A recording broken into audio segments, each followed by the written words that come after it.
In the 1980s, most sponsors in the NASCAR Winston Cup Series joined so they could market to the traditional NASCAR fan, adult men.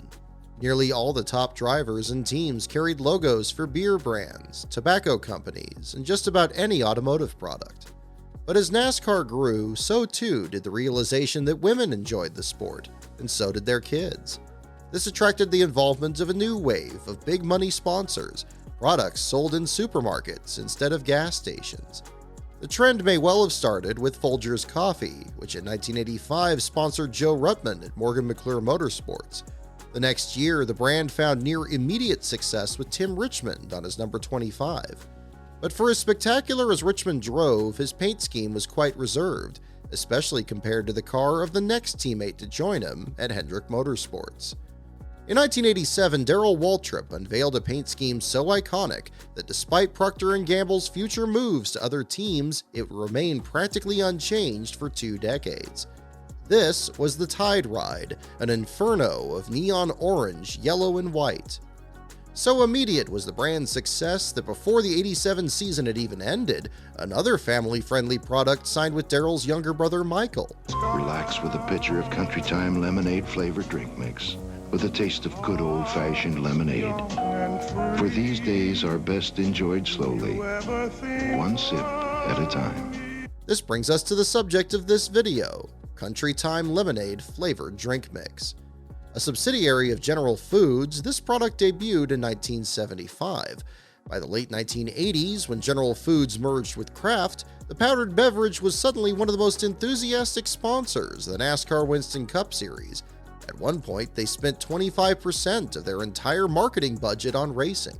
So much money that in less than a decade, they practically rebuilt 3 different single-car teams. The first of these teams belonged to Dick Bahre and Earl Sadler, who brought Michael Waltrip into the Winston Cup Series. In 1986, Waltrip lost a close battle with Alan Kulwicki for Rookie of the Year. In July of '87, as Sadler stepped away to form his own program, Bahre picked up backing from All Pro Auto Parts, whose co-owners Lawrence Harry and Chuck Ryder invested in the team. Together, Bahre, Harry, and Ryder rebranded the organization as Bahari Racing, the term combining each of their last names. They also changed car numbers from 23 to 30. But to truly take their team to the next level, they needed outside sponsorship. And so, in November of '87, Country Time agreed to sponsor Waltrip's yellow car in 1988 with All Pro as an associate. Country Time's 3-year deal, renewable at the end of each season, allowed Bahari to move into a brand new 31,600 square foot shop, regarded as, quote, the most modern and well-equipped in Winston Cup racing. The funding also enabled Bahari to upgrade their fleet of Chevrolet Monte Carlos to the new, smaller, narrower, and more aerodynamic Pontiac Grand Prix, a model the team would run every year until its eventual sale in 1999. By the start of the '88 season, 2 new cars were built, and 3 of their old ones were converted, requiring modifications to the roll cage to fit the new template. The new Pontiacs are not any more stable than the Monte Carlos we ran last year, or the old-style Grand Prix 2+2 we used in 1986, said Bahre. We can do more with the chassis to get the car to handle better, and the new style allows us to do that. The Pontiac deal is worth some money this year, above and beyond the sheet metal and engine pieces, such as blocks and heads. First of all, in the Michael Waltrip car number 30, the Country Time Lemonade machine, as he begins this race. And there is Michael as he gets everything ready to go. The '88 season got off to a rough start when Michael Waltrip failed to qualify for the Daytona 500, forcing Bahari to buy Jim Sauter's spot in the Mueller Brothers number 89, another Pontiac team. But the year also saw Waltrip finish runner-up to Jeff Bodine at Pocono that June, Waltrip's first career top 5 finish. This was much to the excitement of Ed Severell, then the local and event marketing manager for the Kraft General Foods beverage division, as he looked ahead to 1989. This should be a terrific year for Country Time and Kraft General Foods. The product, the driver, the team were all young and ambitious. I want the Country Time brand to set new sales records, and Michael Waltrip to achieve a personal goal, his first Winston Cup win. Over the next 2 years, Kraft General Foods added Post Cereals, then Maxwell House to Waltrip's list of sponsors. This allowed Bahari to expand into a part-time Busch Series team, where Waltrip did find victory lane. On August 5, 1989, Waltrip won the pole at IRP with a new track record, then passed Mark Martin with 23 to go to score his second Busch victory, and the first for Country Time. The following February at Richmond, with Kraft General Foods promoting their Kool-Aid brand, Waltrip won from the pole again, this time after Kyle Petty blew an engine. Just over a month later, Waltrip debuted a new Kool-Aid paint scheme. It ended up getting much more screen time than anticipated. This was the car that struck the loose crossover gate at Bristol. You need to rest up because, baby, let me tell you, you ain't going to believe the pictures you're going to see when you see them. Yeah, hope we did a good job for Kool-Aid anyway. That's our first race. Well, Jerry, he's got to be okay. He gets his sponsor's name in there. Not only did Waltrip emerge from the wreck unharmed, but 2 months later steered the same colors to another victory at Dover. This time he led for 132 of 200 laps, culminating in an intense battle with Harry Gant. Michael Waltrip has the advantage of half a car length. Last time, Gant will dive to the bottom of the racetrack. Final lap. White flag is being waved by Bobby Scruggs. And on the groove on the inside of the track, and Gant will go high out of turn 4. But Michael Waltrip will hold off Harry Gant to take the win. I want to say thank you to a lot of people, Ronnie Silver, all the guys that work on this car. They do a super job. Chuck Ryder and Low Terry, my owners, Kool-Aid and Country Time. This is the little same color car that we crashed in Bristol, and we're putting them right back on the right track here in Dover. During these 3 seasons, Country Time spared no expense in promoting Waltrip and the Bahari team. Sponsor activation began on pit road, where the crew, known as the Lemonade Brigade, had a lemonade cooler within arm's reach of the toolbox. For the fans, Kraft General Foods spent $350,000 on a state-of-the-art racing simulator, complete with its own truck and trailer. The simulator was so popular that in June of '89, it was stolen in Memphis, then recovered by police soon after. That same year, Country Time licensed the likeness of Waltrip's car to Racing Champions, which included it in their inaugural line of 1/64th scale diecast. Unaffected by the diecast company's censoring of alcohol and tobacco brands, which left the cars of Bill Elliott and Larry Pearson noticeably bare, the Country Time logo became a fixture in every young fan's diecast races, including this one's. By 1990, these little cars were also giveaways to shoppers who bought 2 containers of drink mix. The decision further increased the popularity of diecast collectibles and set the bar for other brand activations in grocery stores. On the Cup side, the 1990 season was Waltrip's best to that point, with 5 top 5 finishes and 10 top 10s, moving him from 18th in points the previous 2 years to 16th. In Country Time's 1989 press release, Waltrip stated, "Sometimes I worry that I'm getting old and haven't won a race yet, but Darrell was 26 years old when he won his first race, and I'm not 26 yet. That's when I have to look myself in the mirror and say, hey bud, you're young and have a long way to go."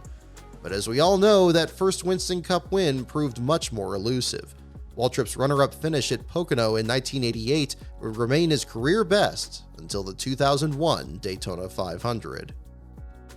In 1991, Pennzoil became Michael Waltrip's new sponsor, keeping his Pontiac painted bright yellow for another 5 seasons. While Maxwell House left to sign with Junior Johnson's second team to sponsor Sterling Marlin, Country Time signed with another underdog in TriStar Motorsports. Like Bahari, TriStar had 3 listed owners: General Manager George Bradshaw, Crew Chief and Chassis Expert Dave Fugue, and Chief Engine Builder Mark Smith. In 1990, it was their yet unsponsored number 68 Pontiac, which, in the hands of Hut Strickland, was collected in a wreck with 500 pole sitter Ken Schrader on the last lap of their 125-mile qualifier. Rick Hendrick, Schrader's team owner, provided Strickland a backup car that had been set aside for use in that weekend's filming of Days of Thunder. Among the film's stunt drivers was Bobby Hamilton, who Michael Waltrip's older brother Darrell recommended Hendrick hire to help with the film. Born and raised in Tennessee, Hamilton's father and grandfather built some of Marty Robbins' first race cars, which also happened to be painted pink and yellow. "There was always a big crowd around the garage on Wednesday nights," said Bobby. "Marty would bring tamales from his Mexican restaurant. He'd sing half the night away as my family worked on the race cars." During another Days of Thunder filming at Phoenix in the fall of '89, Hamilton qualified for the race in one of the film's cars, painted like the Exxon machine driven by Michael Rooker's character Rowdy Burns. Not wanting Hamilton to interfere in the tightening championship battle, NASCAR told him to run no higher than 12th, but the Hendrick-prepared car proved so fast that he qualified 5th, and just 50 laps into the race took the lead from Mark Martin. He'd lead 5 laps in total before the engine let go in the closing stages, dropping him to 32nd. Keeping a watchful eye on Hamilton's performance was Robert Hopton, who back then was Country Times marketing manager. "We've been impressed with Bobby's driving style for quite some time now," he said. "He's a competitive driver who fits our company's image well. We expect great results from him." And so on September 22, 1990, Country Times signed with Hamilton and TriStar.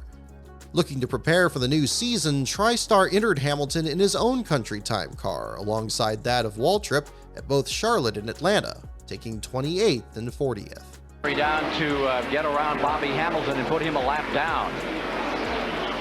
Bobby Hamilton showing his new colors, so he'll be flying in 1991 in Winston Cup racing. As with Bahari, Country Time's sponsorship was lucrative. The company paid TriStar $2 million, enough for them to build a 22,000 square foot shop on 10 acres of land near George Bradshaw's native Hendersonville, away from the prying eyes of other teams in Charlotte. TriStar, too, would make a manufacturer switch, theirs from Pontiac to a fleet of 8 brand new Oldsmobile Cutlasses, 2 each for the super speedways and short tracks, 3 for intermediates, and 1 road course car. Each was caked in layers of the brightest neon yellow paint available. "My ambition for this year is to start establishing a long-term relationship with my team owner George Bradshaw and my sponsor Country Time," said Hamilton. "I'd like us to be together for a long time. I want to be consistent and finish in the top 10 several times. Maybe it's crazy to think I can win in my first year, but why not?" Just like his predecessor, Michael Waltrip, Hamilton faced stiff opposition in the Rookie of the Year battle. His nemesis was Ted Musgrave, whose number 55 U.S. Racing Pontiac excelled despite a complete lack of sponsorship until Jasper Engines came on board.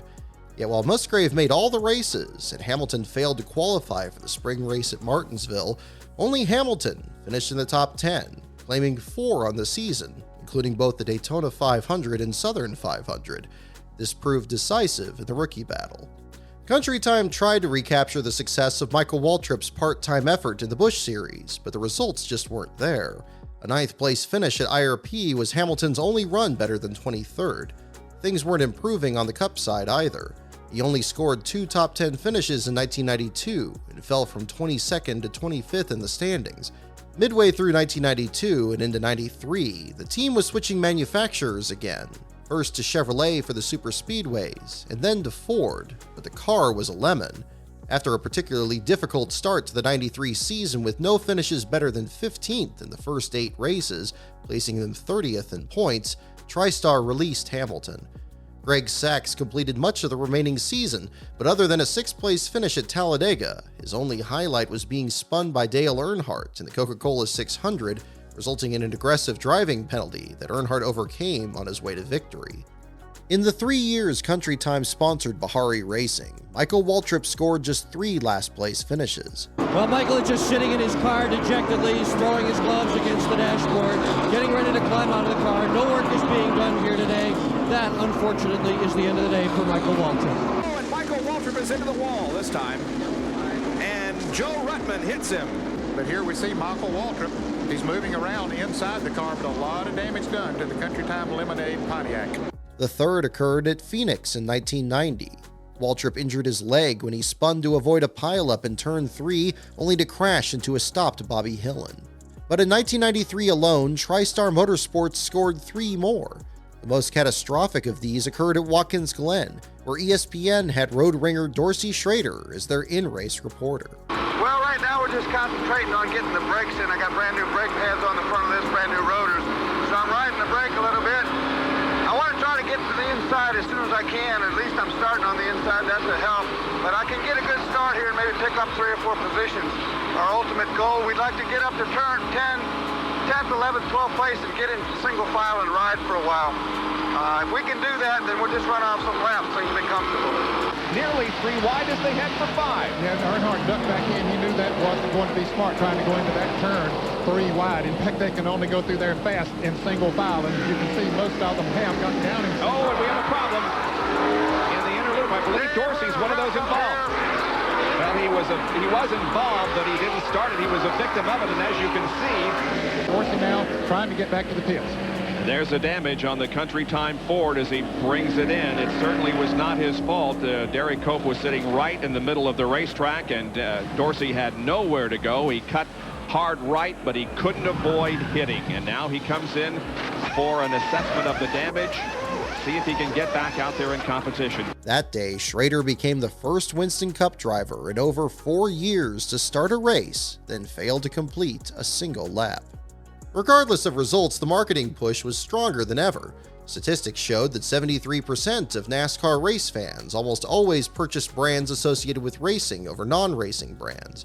And so, just in time for the 1992 Daytona 500, both Bobby Hamilton and former Country Time driver Michael Waltrip were among the 6 drivers featured on specially labeled cans of drink mix. The company commissioned the great Sam Bass to draw Hamilton, Waltrip, Rusty Wallace, Ernie Irvan, Davey Allison, and Sterling Marlin. Below each image, to go along with the company's slogan, "Take time for summer's pleasures," each label included the driver's hometown and favorite summer activity. Most all of them mentioned either racing or boating. For example, Davey Allison's read, "Fishing and water skiing on the Alabama lakes." Looks like he's got some lemonade ready to go there in case he gets thirsty during the race. Some of those collector cans on the dash of his car. A few minutes later. And a crash over in turn number 3 involves Bobby Hamilton. The ball pretty hard. He kept doing some serious driving, trying to save the car. There's the tire. Ooh, and who was it? Dale Jarrett just missed it. The main thing is the 94 car of Labonte just missed the 68 car of Bobby Hamilton. After a 66% increase in sales during Daytona alone, Country Time debuted a second edition in March of '93. Featuring Kowicki, Gant, Shepard, Hamilton, Jarrett, and Darrell Waltrip. What better way to salute the men who risk it all on the speedway and the fans who make it all worthwhile. Despite the team's manufacturer change, Hamilton's car was still shown as an Oldsmobile, though Sam Bass had cleverly hidden the team's manufacturer in its composition. In 1993, Kraft General Foods added stovetop stuffing mix to their list of promoted products on the number 68. The logo appeared on the lowest parts of the quarter panels, beginning with a pink version of their paint scheme that ran in the 1993 Daytona 500 and was later produced in die-cast. Speaking of die-cast, the bright yellow number 68 was produced in Racing Champion's ever-increasing line of collectibles. The 1/64th scale car could be obtained either by mail or simply by purchasing a canister with the car placed on a plastic bubble attached to the lid.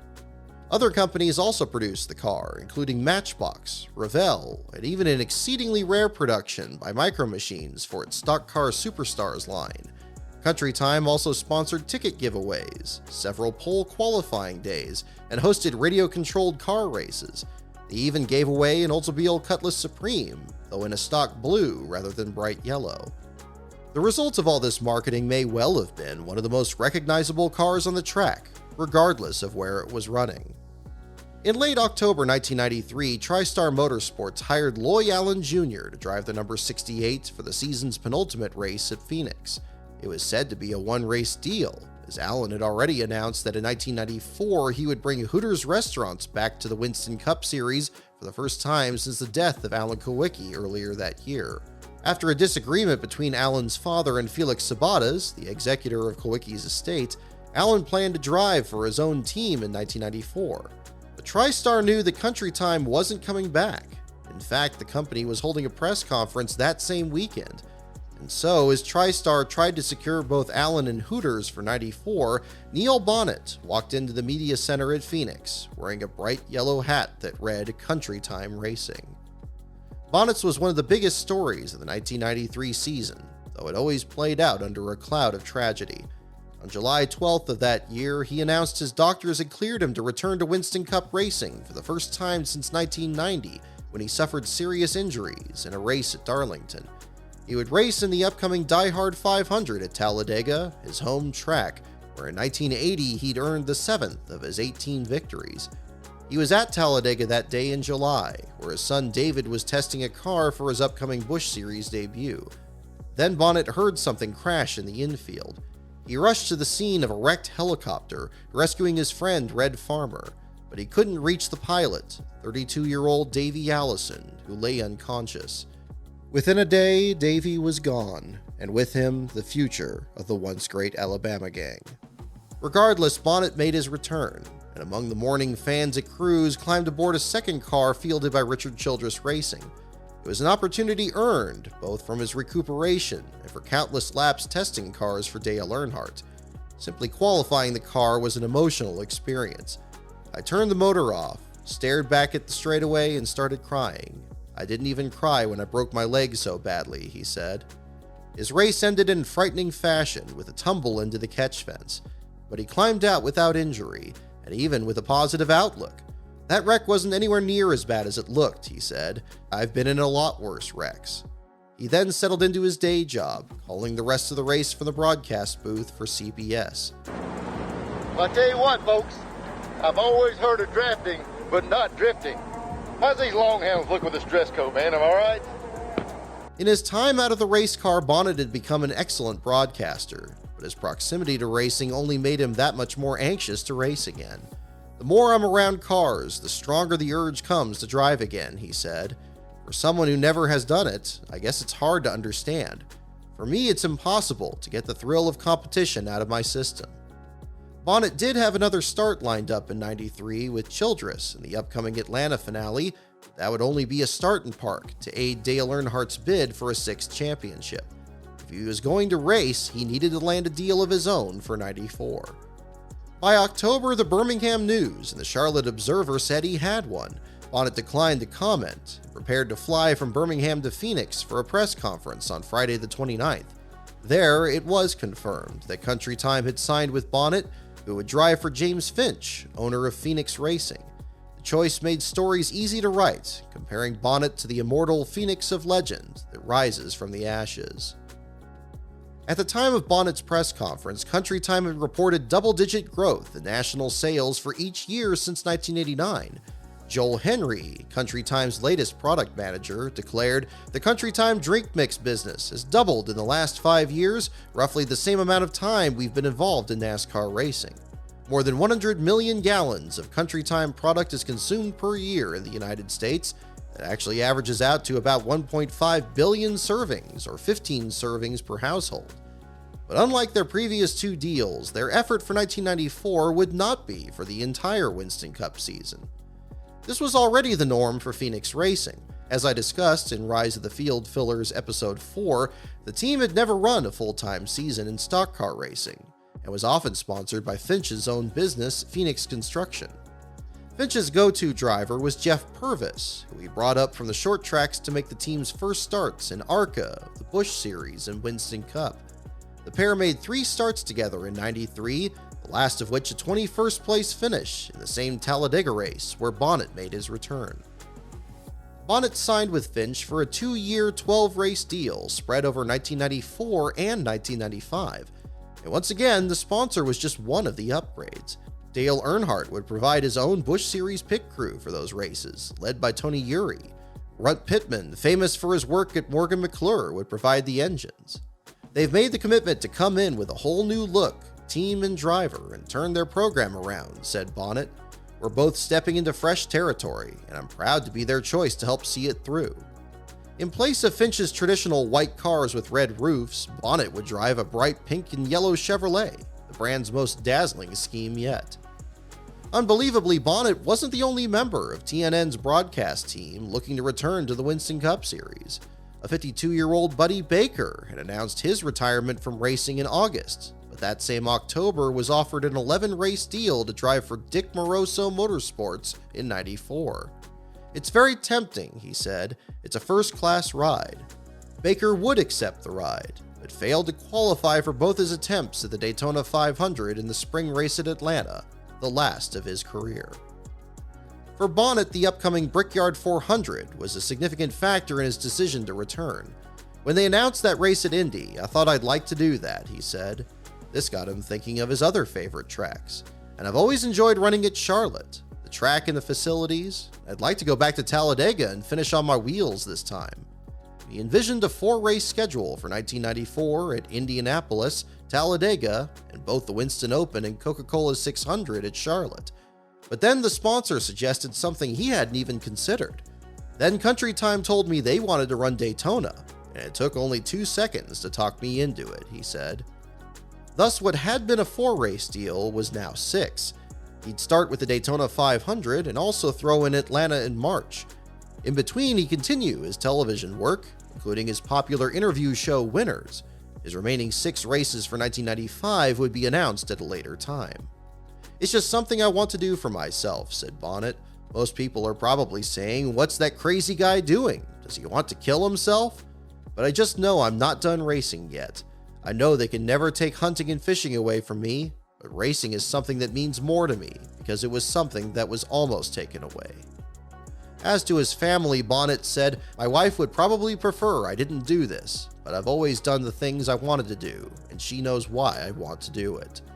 As to his son David, he said, he was figuring that I'd spend a lot of time helping him in his racing, but now he knows this is going to cut into that. And so, over the winter months, Bonnett counted down the days with anticipation. I had to wait until the right time to come back to a set schedule, he said on December 19th. A year and a half ago, I wouldn't have attempted this, but now I'm sure I'm ready. Everything is falling into place just the way I had hoped. It's nice to have it all come together right around the holidays. This will be a Christmas to remember. Meanwhile, as 1993 turned to 94, Country Time adjusted their marketing. By transitioning from newcomers like Michael Waltrip and Bobby Hamilton to Bonnett, one of the sport's most popular veterans, the company debuted a new Legends of Racing line for 94, set to debut in April. On the diecast side, there was a 6-car set, the center of which included Bonnett's number 51 Chevrolet. The other 5 represented other greats in the sport, including Ned Jarrett, Fred Lorenzen, Fireball Roberts, Bobby Allison, and Cale Yarborough, all available for 2 proofs of purchase plus shipping and handling. This line of diecast would coincide with another line of specially decorated cans representing each driver. The can representing Neil Bonnett is the most interesting. Number 51 shown in both the side view and straight on appears to be a much earlier rendering of the Phoenix Racing scheme. It resembles more the pink version of Bobby Hamilton's number 68 for the 1993 Daytona 500. The side view is clearly TriStar's Ford instead of Phoenix Racing's Chevrolet, the number 51 using a similar font to that used at TriStar. The front view of the car, from what looks to be turn 3 at Sears Point, shows a combination of both a Ford and Chevrolet's front valence that bears the Chevy logo. Adding to the intrigue is this diecast of the car that came strapped to the top of these cans, intended as a more affordable option for fans. It still used a different font to the number 51. The nose is an Oldsmobile, just as Hamilton's car had been in 91 through most of 92. Interestingly, Kraft General Foods went as far to emboss their copyright on the chassis in place of that of Racing Champions. Unfortunately, unlike the Legends of Racing diecast, many of these cars have not held up these 30 years. The paint is cracked, the diecast bodies have become brittle, breaking into pieces. I picked up a few on eBay, and no 2 of them are in the same condition. Of the 26 teams that tested through the first half of January, Bonnett ranked 9th, tied with fellow Chevrolet driver Robert Presley at 187.852 miles per hour or 47.91 seconds. When all 61 teams had completed testing, Bonnett had run no faster, and his lap dropped to 29th. Whatever the issue, it didn't appear to be his Hoosier tires, which carried him to his 2 most recent wins in 1988. In the same session, Harry Gant and his Hoosiers clocked in the 3rd fastest overall lap, trailing only Ernie Irvan and Sterling Marlin. Gant's lap of 190.637 miles per hour, or 47.21 seconds, was still faster than Kyle Petty's pole speed a year earlier at 189.426 miles per hour, 47.51 seconds, a pickup of 0.3 of a second. On January 28th, Bonnett participated in a photo shoot at the Daytona infield for hero cards and other advertising. In one of these pictures, he appears to be holding a glass of pink lemonade. Country Time debuted that flavor in 1977, The same year, Bonnett won his first 2 Winston Cup races.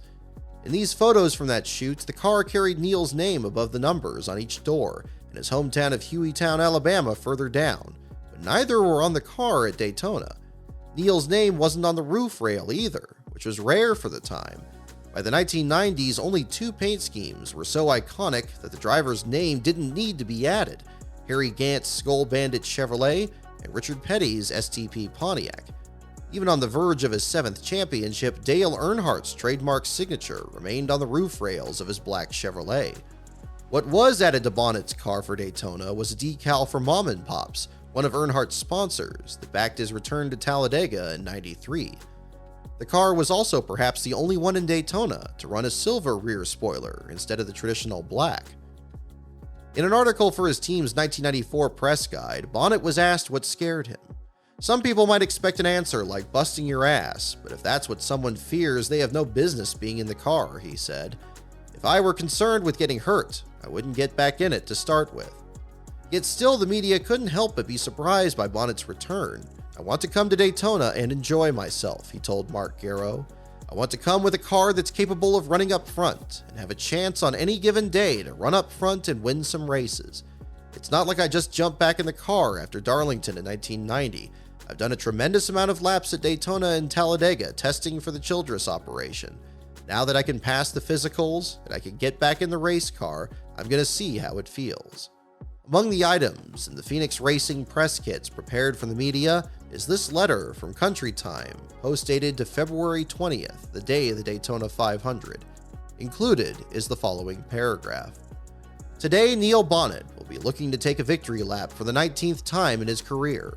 A first Daytona 500 win would be especially sweet for the 47-year-old driver from Hueytown, Alabama. When the hot pink and yellow number 51 Country Time colors pass before you 200 times during today's race, don't hesitate to stand and cheer Neal on to the checkered flag. There's also this letter, written by Neal himself. As we know now, he'd by then placed an even more personal letter in a safe for his wife Susan to open in the event something should happen to him. To my friends at Country Time, driving again in the Daytona 500 is a dream come true. I'd like to thank all the people at Country Time for asking me to be their driver for the 1994 and 1995 seasons. I don't know of any professional sport where you can be away for 3 years, then have an opportunity to come back and be given the best equipment. An accident in 1990 forced me to walk away from the cockpit of a race car, but I didn't let it get to me. Someday is a powerful word in my dictionary. I've recovered completely, put myself into the best shape of my life, and taken literally thousands of miles of test laps. I not only feel ready to just race again, but a win isn't completely out of the question. I'm ready to try my best to make it all pay off for everyone. Daytona is one of my favorite tracks. I even won here in the 1979 Firecracker 400, but a victory in the Daytona 500 is the one win to elude me ever since I began racing stock cars in 1974. That's why I'm committed to taking this colorful Country Time Chevrolet as far to the front of the draft as possible, making all who support Country Time and its products proud of the pink and yellow number 51. Thank you for your support in making that someday today. Unfortunately, he never truly got that chance. On February 11th, 1994, minutes into opening practice, Bonnett was leading Jerry Hill into Daytona's third corner. All I saw was him spinning toward the apron, said Hill, and then he went head-on into the wall. I had to put on my brakes to keep from hitting him. When he came down, he came back down on the apron and went back up again. It was real close. It just seemed like he lost control for some reason. Running just ahead of the pair, Kyle Petty saw the wreck in his rearview mirror. He thought a gust of wind caused the accident. NASCAR will say it was driver error. An investigation by the Orlando Sentinel will say it was a broken shock mount. The outcome, as emergency crews quickly discovered, was undeniable. Neal Bonnett was dead at 47. Hello, everybody. I'm Mike Joy. At this time each Sunday, Neal Bonnett would come into your living room here on the Nashville Network. Hello again, everybody. I'm Neal Bonnett. You know, there was a legendary stock car racer, the late Bobby Isaacs. He had a favorite saying inscribed on the back of his watch. It said, "Winners never quit, and quitters never win." For the last 2 years, he's talked to winners, joked with them, traded stories with them, and just generally carried on in a manner that made all of us proud to be associated with him. Friday here at Daytona, those stories stopped. And the fun times became bittersweet memories of someone we respected, loved, and admired. According to James Finch, Country Time wanted to still enter the 500 with Al Unser Jr. driving the backup car, but Finch declined, withdrawing the team. He still kept Jeff Purvis entered in the next day's ARCA 200. Carrying Bonnett's dashboard decal in his white and red car, Purvis led 35 laps until a crash left him 29th. Our family would like to express our thanks to friends and fans for their outpouring of love and support this past week. We've been blessed by your prayers, your cards, calls, gifts, flowers, food, and visits. We were especially touched by a gift sent by William Barry Jones, a Purple Heart Barry received in the Vietnam War, which he wanted us to have in memory of Neil. We all shared in Neil's life, and we share our sorrow with you in his passing. Neil would wish all of you to put this behind and move on. He loved life, he loved racing, and he would say, let's get this show on the road. The decision was then made to press on, to dedicate the rest of the 94 season to Bonnett's memory. On March 1st, Finch announced that Purvis would run Bonnett's 5 remaining scheduled races, plus another 3, including the July race at Daytona, and 6 Busch races. Country Time supported the decision, since Finch and Purvis had raced together for a decade. The company also donated 50 cents for each sale of Bonnett's diecast to the National Head Injury Foundation, up to $15,000 in total. Neil's tragic death was a shock to the racing community, our racing program, and to me personally, said Joel Henry. Still, we decided that it was best to put the strongest car and driver combination possible back on the racetrack and move forward. James Finch added, I'm sure in spirit, Neil gave a big smile and that famous wink when we announced Jeff Purvis would succeed him. Neil and I always knew Jeff had the ingredients to someday be a top driver of Winston Cup. He just hasn't been given the opportunity to prove it. Purvis performed admirably. On the Busch Series side, he qualified in the top 10 in all 4 of his starts, including a pole at Talladega, where he led a lap and came home in 5th. In Cup, he made the field for the team's emotional return to Daytona in July, letting fans cheer on the car that left so suddenly in February. He then qualified 29th for the inaugural Brickyard 400, the very race Bonnett most looked forward to running.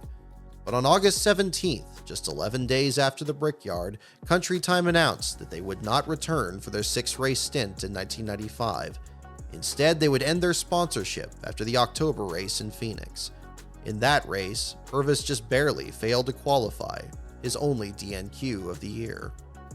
Unfortunately, our current marketing objectives, combined with a constrained budget, prevent us from adequately funding a competitive team in 1995, said Joel Henry. James Finch and Jeff Purvis have delivered in every way. James Finch and Phoenix Racing have never forgotten Neil Bonnett. The neon pink and yellow adorned both a Cup and Xfinity car in 2013. Danny Bone and Clay Greenfield have each run Country Time schemes in the Truck Series throwback race at Darlington. But none of these have actually carried sponsorship from Country Time itself. In fact, only once since leaving Finch's team has the company sponsored a NASCAR entry, August 4th, 1995 at IRP, a one-off sponsoring of Rodney Combs in the Busch Series. Yet of all things, a message on the Country Time canister from 1994 provides a fitting tribute to both Neil Bonnett and the brand's passion for NASCAR.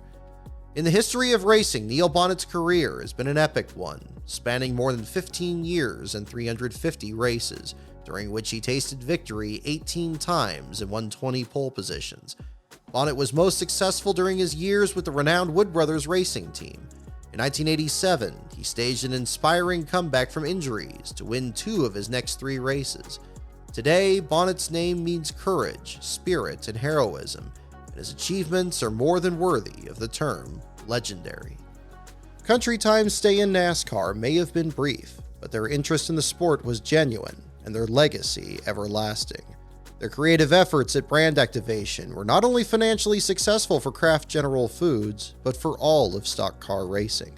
Through both triumph and tragedy, they helped expand NASCAR's reach from the racetrack to the supermarket, bringing in fans who had never even seen a race.